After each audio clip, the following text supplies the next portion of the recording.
Like, I feel like I'm losing it.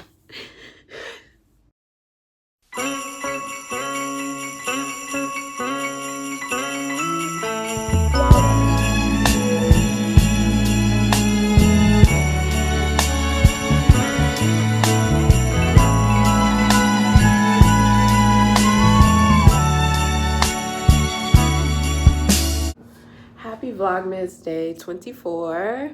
Merry Christmas Eve. We have made it all the way here. Thank you to everybody who's been watching, the new subscribers, the old subscribers. Make sure you turn on your post notifications if you do want to get notified of when I post.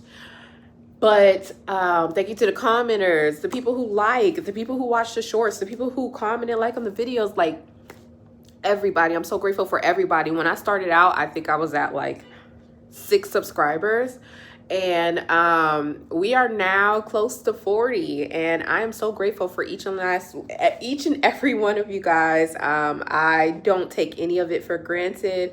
I hope that somewhere along the way, along this healing journey, you guys have found something that has helped you or that has inspired you in some way or another.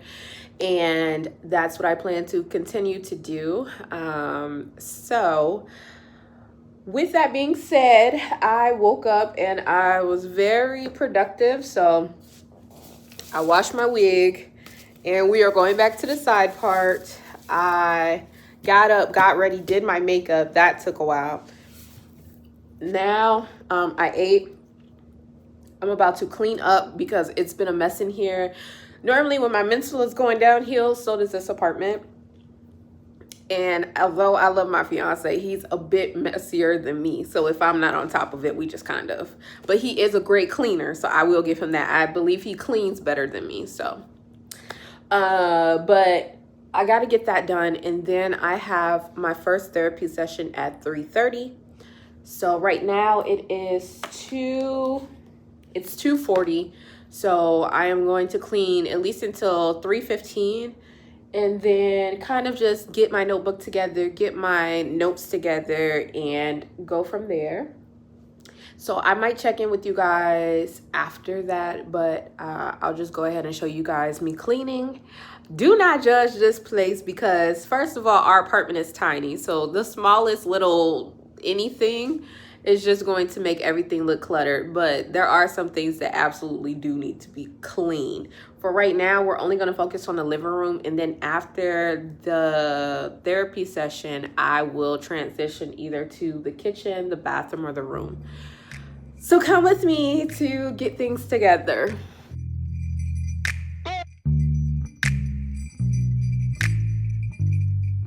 Bongo, by the way. No, you don't want to be by yourself. Got who you want around. I know I'm not that nigga that you're just playing for now. You used to be my Juliet, and I was Romeo.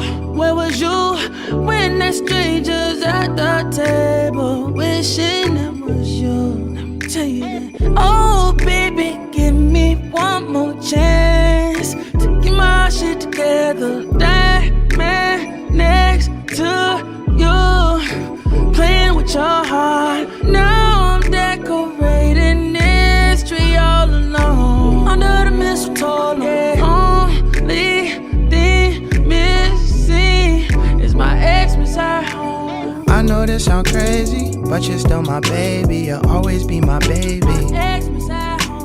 You don't understand me. I can't go, I can't leave. You always had a family. You could pick the phone up. We should be some grown-ups. You won't be alone any longer. We'd be so much stronger. Come on, baby, Jesus was a baby. Let's do it for the baby, the baby, the baby. Oh, baby, give me one more chance to get my shit together. That man next to you, playing with your heart. Now I'm decorating this tree all alone under the mistletoe. Yeah. Only thing missing is my Xmas at home. Hey, I'm just a man, that's all I am. Last Christmas was a war zone, we should call up while I camp. At the crib with all the fam, Auntie Kim and all of them. And they act like Maury, they say where's your shorty? I just wish I could be more in the mix. You are the star in the morning I miss. You are my Christmas tree ornament, looking just like Lena Horne in the whiz. Don't you know I love you, Sadie? Don't you know I love you, lady? Talking about some don't save me, that's just how my daddy raised me. I know this sound crazy, but you're still my baby. I'll always be my baby. You don't understand me. I can't go, I can't leave. I always had a family. You could pick the phone up. We could be some grown-ups.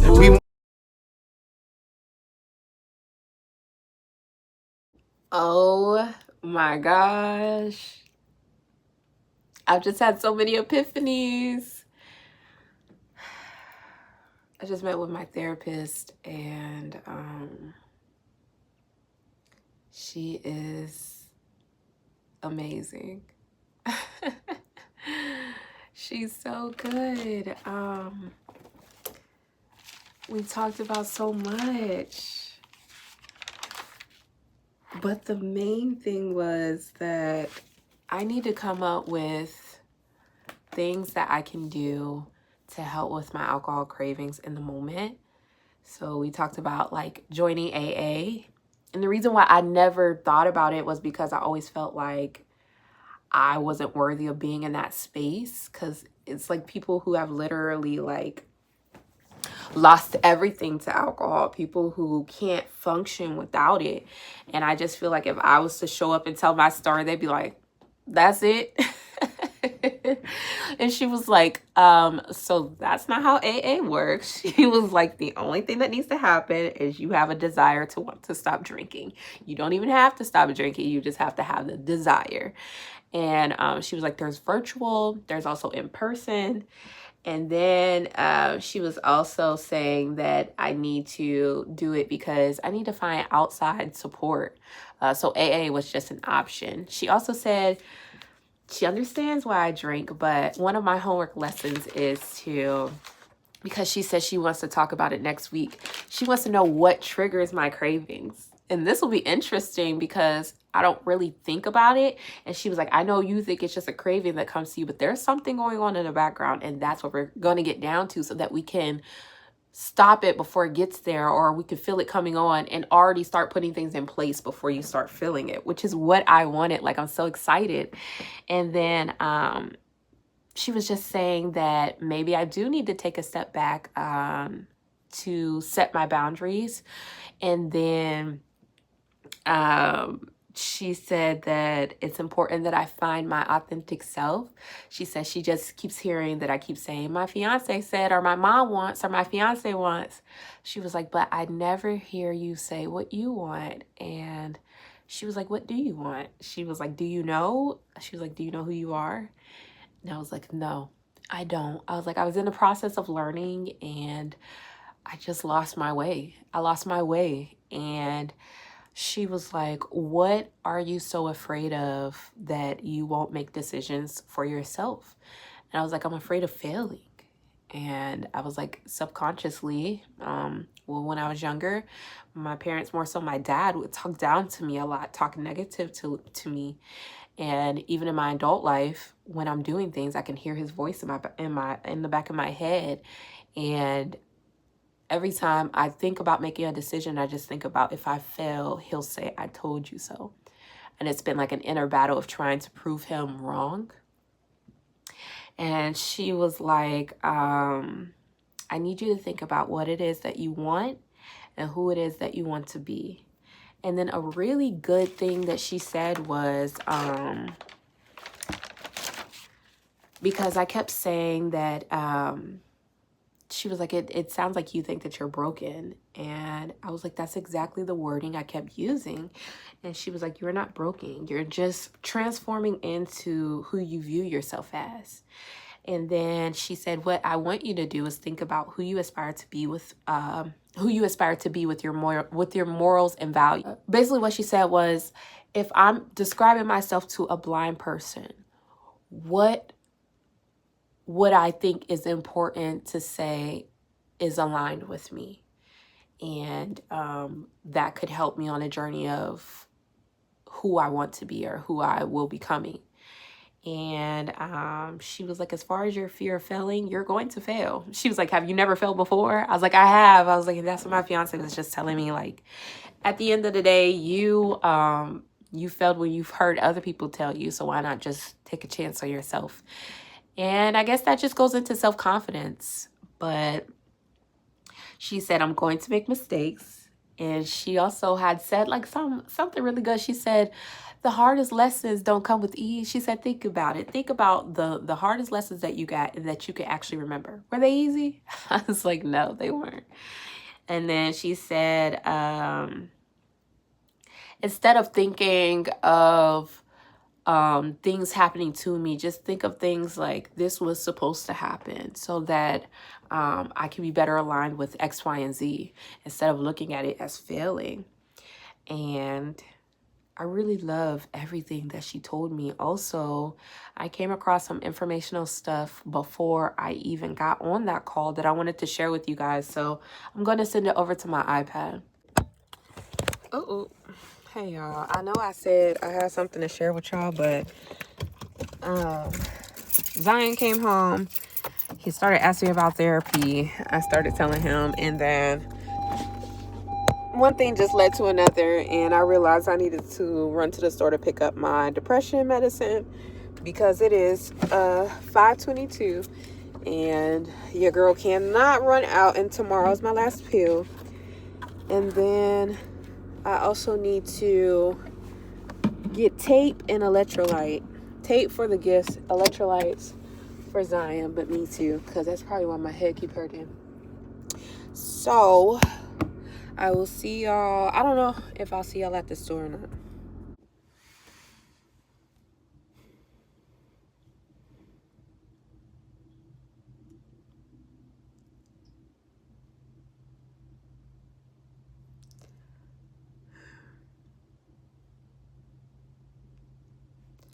A transparent moment. I am holding on to anger. I'm very angry right now. I want to punch something. I gotta let this go. And I don't think it's good for me to talk to you guys in this state of mind because, like, I'm angry. I'm really angry. Like, I'm angry. One positive thing is me documenting what my triggers are that make me want to drink. I've been doing an amazing job at that. And I can't wait to share it with my therapist.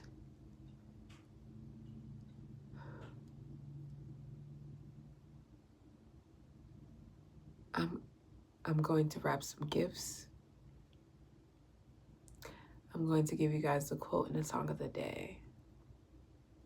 And that will be the end of this vlog. I'm not going to show the gifts simply because my fiance does watch these videos. But I'll show once I have them covered up. I'm back so soon because I remember what my therapist said, and she said I have a right to feel how I feel and that I should be as transparent as possible to these video vlogs simply because people look forward to seeing people go through things that they're dealing with. So I will explain why I'm angry. I called my sister because I'm going through it with my fiance about something so small, but it's big to me. Last night, it started with something simple like when his ADHD gets out of hand, he tends to start collecting a lot of water bottles on his side of the bed. I happened to see that there were 3 starting to pile up and he was coming with the 4th. So as I was half asleep, I still woke up once I heard him coming into the room and I said, hey, I want to let you know that I would like these water bottles picked up either today or tomorrow because I see they're getting out of hand. He tells me one of the water bottles were mine.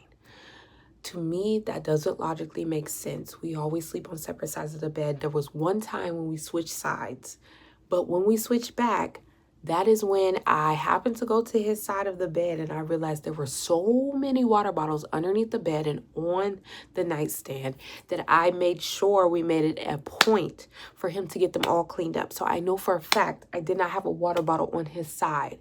However, I do remember one night when we were doing our nighttime routine, he asked me to make water for him with an electrolyte, and I made one for myself. When he makes electrolytes, he puts a lot of electrolyte in there, like at least a full scoop. When I make electrolyte, I put like a half a scoop. So it does taste more watery than the flavor. I remember distinctly when I handed him his water bottle that night and I had my own, he said, well, this must be yours because the flavor is off. And I was like, oh, I'm sorry. I thought I put more in yours. But then when we held the two water bottles up in a light, we seen that my water bottle was definitely lighter than his. It's just that I don't put a lot of electrolyte. I understood. I apologized. And he said, it's fine. I will still drink it. We are now 3 weeks away from that situation. I now see that there are 3 water bottles on his side, one being an electrolyte. He tells me the electrolyte water bottle is mine.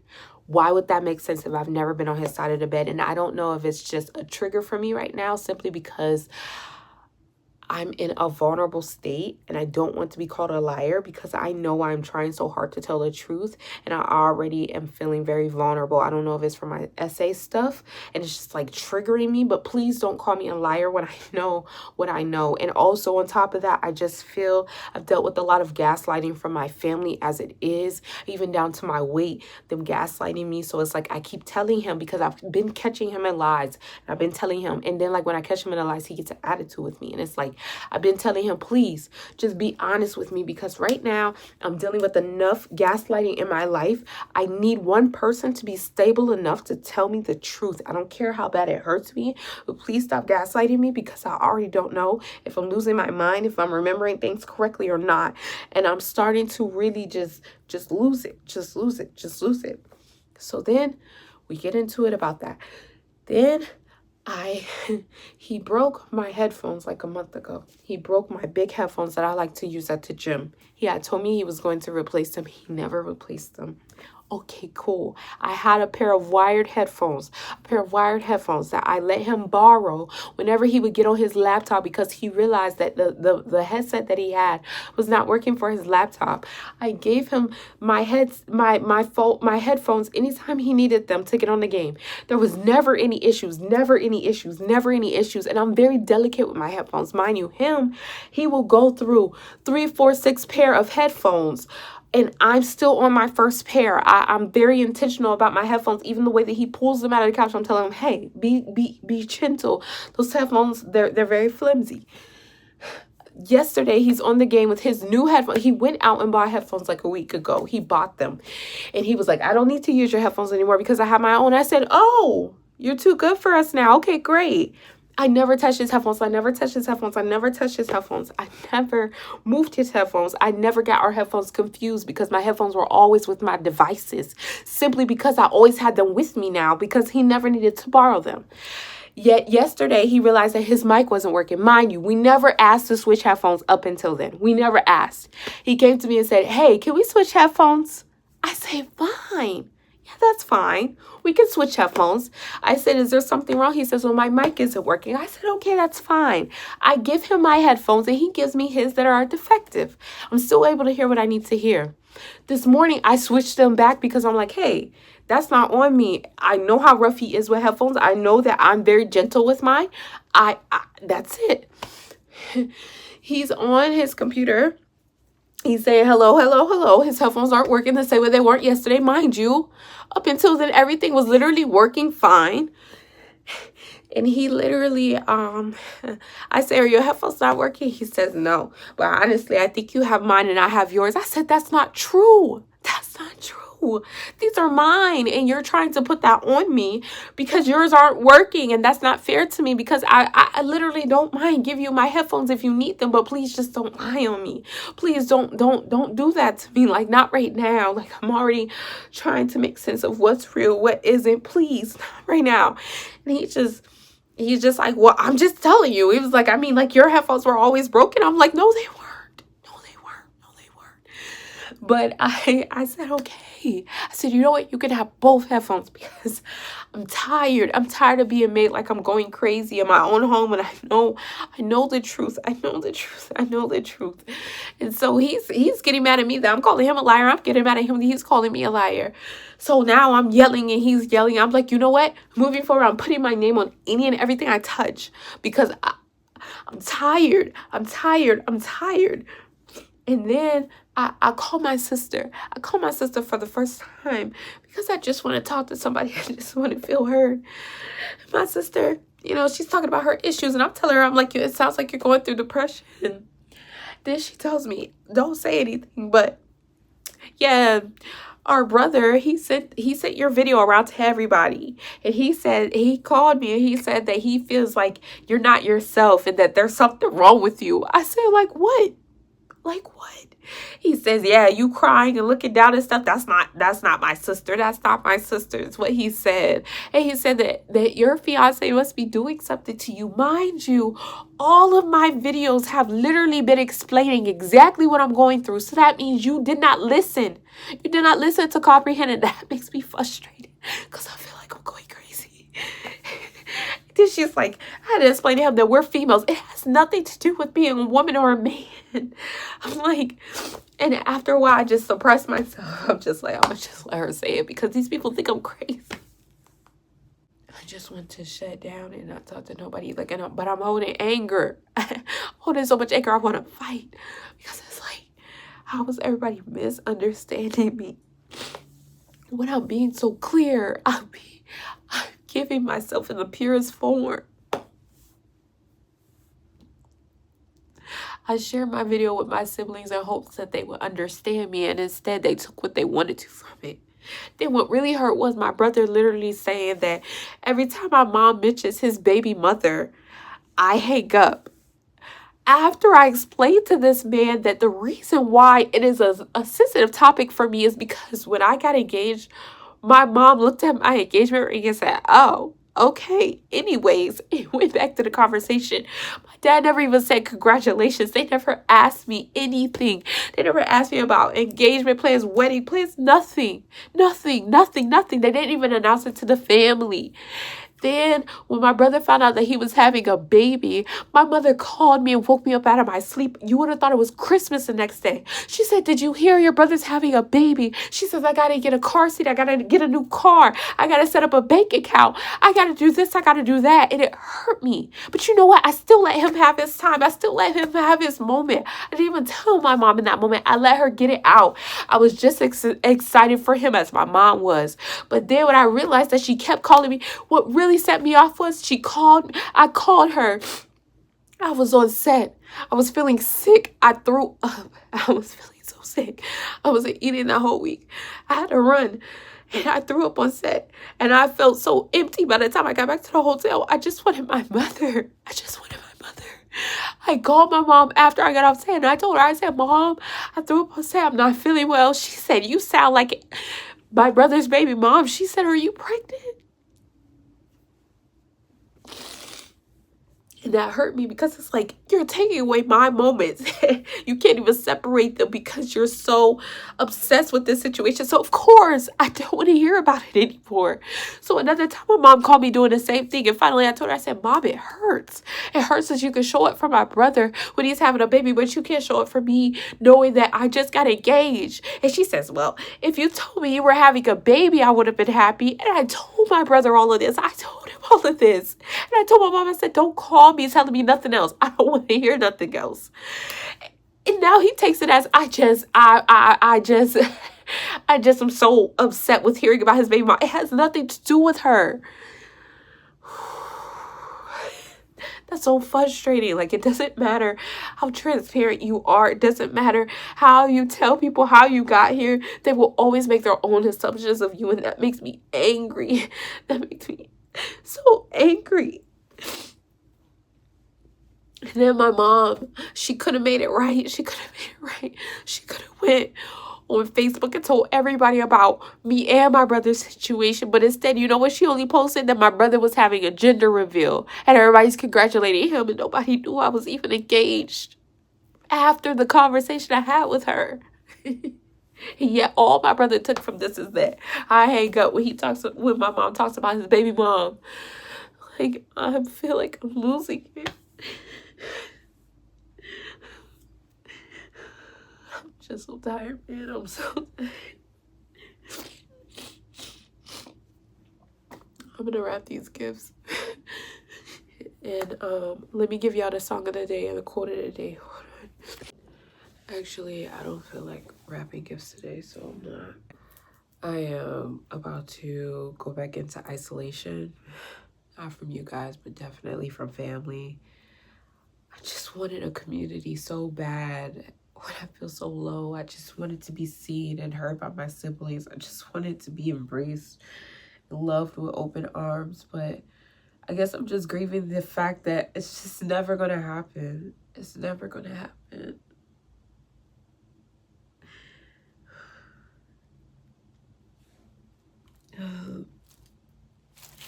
But I do have the song of the day, the quote of the day. So the song of the day is Young Love by Cleo. I really like her music. I think it's very inspirational. And the quote of the day is, I have valid feelings. So I will see you guys tomorrow.